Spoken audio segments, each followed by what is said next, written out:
tous les temps. Parce que c'est le premier projet du Lotec Bordeaux. Et en plus parce que tout le monde a envie de boire de la bière quand ça me parle.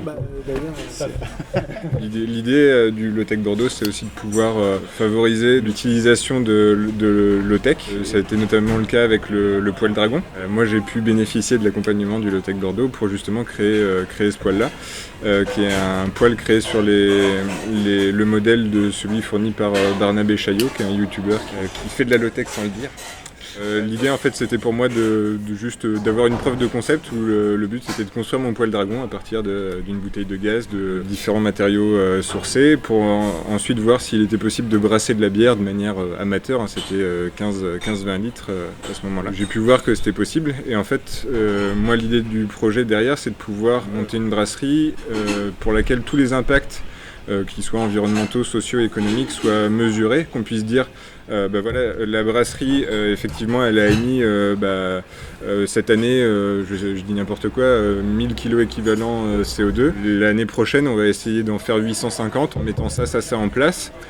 Ça, on le propose à une communauté, on le publie en fait, et l'idée c'est de pouvoir échanger avec les gens pour qu'on ait d'autres idées auxquelles on n'avait pas forcément pensé. L'idée c'est pas que ce soit juste un objectif qui soit juste pour nous, mais qui puisse bénéficier à tout le monde, où en fait les données soient publiées en direct, en fait, que tout le monde puisse y avoir accès, et qu'il y ait peut-être d'autres brasseries qui se disent, mais en fait cette technique-là, c'est peut-être pas si bête que ça, on va pouvoir essayer de notre côté. Le réseau brassicole, c'est un peu un réseau de makers où la plupart des gens étaient brasseurs amateurs avant, se sont lancés, et il y a encore une grosse notion de partage à ce niveau-là. Et l'idée, c'est de pouvoir rentrer dans cette dynamique-là, mais plus en orientant sur la partie vraiment sourcée et sur la partie économique, environnement et social. Et donc l'idée c'est de pouvoir brasser au feu de bois exclusivement. Alors là on n'est plus sur 15-20 litres mais on est sur du 200 litres voire du 1000 litres après.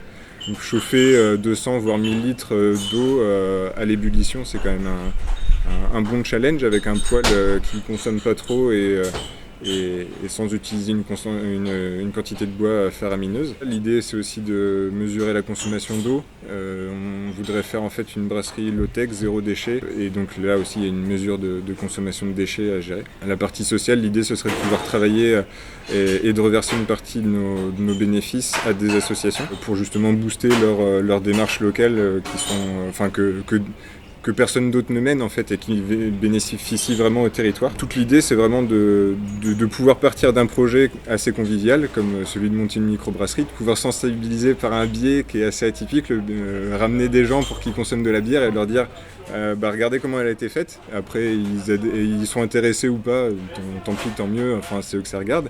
Mais derrière ça peut susciter en plus de ça quelques déclics et si jamais ils le souhaitent, ça peut orienter derrière sur de la low-tech, sur en tout cas des données qui sont disponibles pour que les gens puissent mettre le doigt dedans et puis après quand on met le doigt dans la low-tech généralement le bras vient après. Mais enfin voilà, c'est une manière aussi de sensibiliser qui est un peu différente, pas dire aux gens comme ça peut être le cas dans différentes manières de sensibiliser par exemple pour la consommation d'énergie et éteignez vos lumières machin. Là c'est plutôt de dire voilà ce qu'on a fait. Si ça vous intéresse, on peut partager là-dessus et puis susciter quelques déclics. C'est plutôt un aspect participatif et montré par l'exemple plutôt qu'un aspect directif où on dit faites ci, faites ça et vous verrez ça ira mieux. Réfléchissez pas du pourquoi, du comment, alors que là c'est justement de susciter des questions pour pouvoir échanger là-dessus. Alors, quelques précisions. J'ai bossé avec le Lotec Bordeaux sur le poêle. On est en lien encore pour développer un poêle donc, qui était sur le principe du poêle dragon, mais qu'on va mettre à plus grosse échelle. Pour ça, on est aussi en lien avec tout un réseau d'acteurs de la low-tech et d'acteurs de brasseries différentes. Il y a l'atelier du Zéphyr à Lyon, il y a des brasseries comme Philum Fungi qui est une brasserie à Saint-Étienne. L'idée c'est de tous ensemble coopérer, de se partager les infos, les retours d'expérience pour pouvoir avancer au mieux là-dessus, avancer au plus vite et puis pouvoir diffuser toutes ces opportunités-là, pouvoir faire en sorte qu'elles ne bénéficient pas qu'à une ou deux associations et puis peut-être une brasserie, mais plutôt que ce soit publié pour qu'on puisse échanger là-dessus ensuite. La brasserie, elle s'appelle la brasserie de l'Éclaircie. Elle n'est pas sur Bordeaux, elle est en Bretagne, dans le Morbihan. Actuellement, le projet est en train de se monter, on est en recherche de local. Et donc voilà, on peaufine nos recettes avec des recettes qui sont complètement atypiques. L'idée aussi, c'est pas de reproduire exactement ce que font les brasseurs. Ce qui est intéressant aussi dans le domaine brassicole, c'est qu'il y a un champ d'innovation qui est quand même assez fou. Donc on va faire des modes de cuisson qui seront complètement différents. On va sourcer en fait des matières premières complètement locales. Donc la brasserie, normalement, tu as du malt, du houblon, de l'eau et des levures. L'eau, normalement, tu la trouves localement. Les levures, c'est assez compliqué, mais on peut les reproduire soi-même. Le houblon, généralement, il vient pas de France, malheureusement, il vient de Nouvelle-Zélande, de Californie, etc. Et le malt, c'est en train de se développer de plus en plus. Nous, l'idée, c'est de faire une bière qui soit à 100% locale. Donc, ça veut dire utiliser, pour nous, du malt breton, du houblon qui vient de Bretagne, et l'eau et forcément la levure, ce sera local aussi. On se met des bâtons dans les roues avec cette démarche-là parce que la plupart des brasseurs sourcent plutôt au niveau européen, voire se posent pas de limites là-dessus.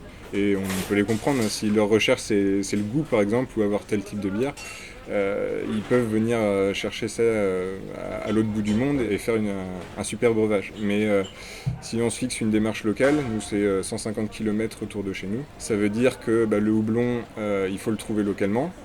Là il y a de plus en plus de houblonnières qui se développent, mais on ne peut pas avoir tous les houblons qu'on veut, on ne peut pas avoir les qualités du terroir de Californie ou de Nouvelle-Zélande ou d'Angleterre ou autre. Donc ce qu'on va faire, c'est essayer de faire des bières qui sont complètement atypiques, mais en prenant pas que du houblon. On peut prendre des plantes sauvages locales, on peut prendre des plantes d'herboristerie locales. L'idée, c'est de faire avec ce qu'on a, proposer une bière qui soit complètement atypique et différente, mais qui soit aussi qui fasse partie du terroir local, sans avoir à chercher des trucs à perpétuer. Au niveau date, normalement, on serait opérationnel fin de l'année, début de l'année prochaine, en fonction du local. Fin 2021, début 2020, ouais. 2022, pardon. Ok, super.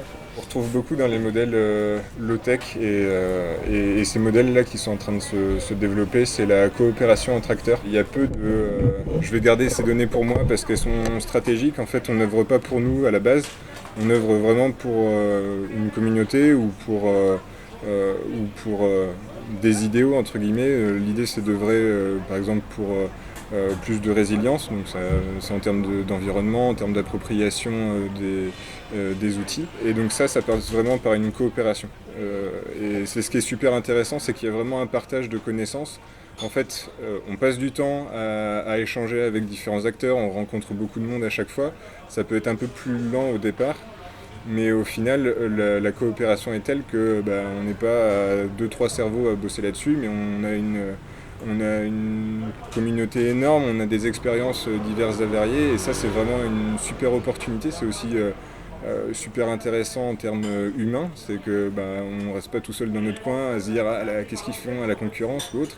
Vraiment l'idée c'est de pouvoir partager, d'échanger et en fait on en apprend vraiment beaucoup plus comme ça qu'autrement. Donc vraiment le mot d'ordre pour moi dans tout ce qui tourne autour de la low-tech, c'est vraiment la partie coopération, sensibilisation, vraiment toute la partie échange et partage qu'il y a autour de ça, et qui est super intéressante. Pour la petite anecdote, par exemple, quand j'ai commencé à bosser un peu dans le low-tech Bordeaux en tant que bénévole, l'idée c'était aussi de pouvoir trouver des acteurs locaux chez qui on pourrait sourcer des matières premières. Avant ça, moi j'étais sur un boulot de commercial, c'était un peu... on vous ouvre la porte à moitié, on regarde comment il veut m'arnaquer ce gars-là. C'était un peu cet a priori que les gens ont et qui peut être compréhensible, même si c'était pas du tout ma manière de travailler. Mais par contre, quand on est dans le domaine de la low-tech, là c'était porte grande ouverte. Viens prendre des trucs chez moi, j'ai ça qui peut vous intéresser. Enfin, balade-toi, tu prends ce que tu veux et voilà, parce que c'est du réemploi, ça va dans le bon sens et il n'y a pas forcément de notion financière derrière, c'est plutôt une notion d'entente, d'entraide. Généralement c'est on présente notre projet mais c'est génial ce que vous faites, attendez, moi j'ai vraiment envie de vous aider. Il y a vraiment une notion de partage et de filer un coup d'accélérateur aux projets qui nous font plaisir et c'est aussi vraiment super intéressant. Enfin, ça donne le sourire quand on voit qu'il y a des gens qui sont prêts à nous aider sur une démarche qui peut sembler un peu folle au démarrage, mais qui au final a tout son sens et du coup il y a beaucoup d'acteurs qui se joignent à ça. Ça c'est vraiment un super point. Moi, si je devais donner un conseil et citer 3 bouquins, j'ai pas de bouquin là dernièrement parce que ça fait plus de 2 ans que je lis plus. J'ai plus le temps. Mais un conseil, c'est de se lancer en fait. C'est essayer qu'on ait un projet, low-tech ou pas low-tech, mais en tout cas dans une démarche justement de transition, de durabilité. Alors je vais arrêter d'utiliser le mot transition parce que c'est de reconstruction plutôt. L'idée c'est de se lancer en fait. Et c'est pas parce que c'est une idée qui trotte dans un coin de la tête et que personne n'est forcément réceptif qu'elle peut pas prendre. Et c'est ça justement tout l'enjeu de la low-tech. Voilà, en tout cas des projets, ça peut sembler bête à son entourage où personne ne va forcément rien comprendre quand on commence à expliquer dans quoi on se lance. Là, je parle de vécu, et qu'on te regarde avec des grands yeux en mode ok, dans quoi il se lance encore, c'est d'aller au bout de ses convictions et de se dire dans tous les cas s'il y a des valeurs, des missions et un objectif qui est justement d'améliorer le quotidien ou d'améliorer l'environnement ou en tout cas essayer de faire un truc, il faut se lancer. Voilà, faut le faire. Il y aura forcément au moins une personne qui sera réceptive et à partir de là, on peut aller au bout du truc. Moi, si j'ai un message à faire passer, ça serait aux étudiants ingénieurs qui seraient intéressés par la démarche. Donc pour la petite histoire, moi, on est en juin 2021 et du coup ça fait bientôt 1 an que j'ai mon diplôme. Et pour l'instant, ce diplôme ne m'a pas servi en tant que tel. Il m'a servi en fait plus dans une démarche intellectuelle. Vraiment, si j'ai un message à faire passer, c'est la low-tech, c'est un gros point d'avenir pour les ingénieurs. Ça permet, moi ça m'a permis déjà d'être en phase avec moi-même, en phase avec mes convictions, parce que j'avais beaucoup d'idées noires pendant toute cette période. Et vraiment, j'ai voulu m'investir autrement, professionnellement, dans quelque chose qui faisait sens en fait, tout simplement. Je me suis investi ici au Low-Tech Bordeaux et ça m'a appris, d'une part, ça m'a appris que je savais faire des choses autrement que par rester derrière un écran à taper des chiffres et à faire des simulations dont de toute façon on ne verra jamais le résultat parce que c'est pas vous qui faites de toute façon la partie manuelle, la partie purement technique sur les machines. Ça m'a permis de reprendre confiance en moi, de me dire que je pouvais faire des choses manuellement mais aussi que je pouvais en fait inventer des choses, prendre le contrôle sur quelque chose. J'aurais pas eu l'occasion de le faire dans une entreprise conventionnelle. En fait, la low-tech, c'est un monde qui s'ouvre à nous. Moi, pour l'instant, je suis spécialisé, j'ai une spécialité. Je suis pas sûr que ma spécialité me serve à 100% du temps, mais ce que je vois, c'est que les méthodes qui m'ont été apprises me permettent d'aller plus loin. C'est vraiment une formidable opportunité de pouvoir poser une pierre à l'édifice et de pouvoir dire en fait je veux que l'avenir soit comme ça, j'œuvre pour que l'avenir il soit dans telle direction, en tout cas qu'il ne ressemble pas à ce qu'on nous vend dans les livres de collapsologie. Il y a vraiment un gros enjeu en fait pour les ingénieurs et notamment pour les ingénieurs qui sont en perte de sens même en école, de mettre un pied à l'étrier dans la low-tech et de pouvoir changer le monde tout simplement.